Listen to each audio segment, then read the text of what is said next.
and if they're mistreated in some way, they would leave and go work somewhere else. How'd you come up with the idea for Starbase? Well, I think we needed something inspirational. We kind of have a lot of star things, so we got Starlink, Starship. Well, where would Starship depart from? Starbase. I mean, Starbase is as you mentioned, it's like, I think it's probably the coolest place on Earth. I agree. And it used to be a sandbar down by the Rio Grande. I mean, it's only like 3 feet above sea level. So we built a gigantic rocket factory and 2 giant launch towers down by the river, literally within sight of the Rio Grande, and on an actual sandbar. Kind of had to have like an inspirational name, and then we made it a city. So it's an incorporated city, like legally a city. You don't hear about new cities being formed that often. The last time there was a company town, it was Disney World. Yeah, I think Ford had some kind of like company town situations, but yeah, Disney World is it's literally its name. Yeah. I'm Walt Disney. This is my world. Yeah. I've gone from land to world. They got like incorporated as a city and got tax exemption, which was like was a big deal. Yeah.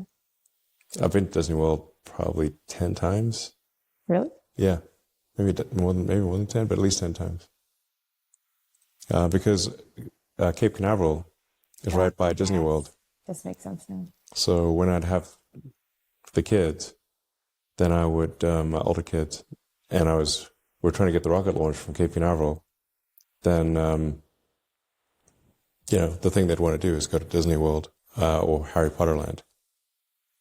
What's your favorite ride? I'm sort of tempted to say Space Mountain, I suppose. Yeah, probably Space Mountain. I mean, I do think Space Mountain needs an upgrade. It's a little herky-jerky.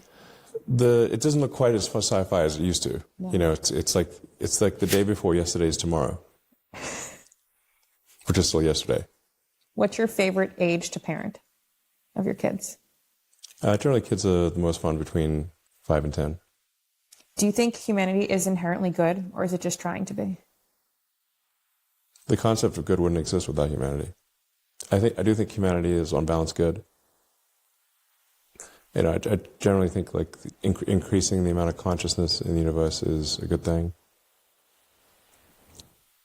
Try to understand the nature of the universe, which you can only do by increasing conscious awareness. I mean, I've thought about like how did we get here? Because if we just start out as a hydrogen gas cloud that sort of condensed and then formed stars, and then these stars exploded, and then they recondensed, formed stars again, and then exploded again, and then eventually you get to us, 13.8 billion years later. And one of the interesting questions to think about is, how many times have your atoms been at the center of a star? I think it's like, on average, 3 or 4 times, something like that. Then how many times will your atoms be at the center of a star? Estimates vary, but it seems like we're roughly halfway. So your atoms are likely to be at the center of the star, maybe another 4 times or something like that. It depends on what your predictions are for the future, but in terms of existence as measured by the number of times your atoms will be at the center of a star, we seem to be roughly halfway.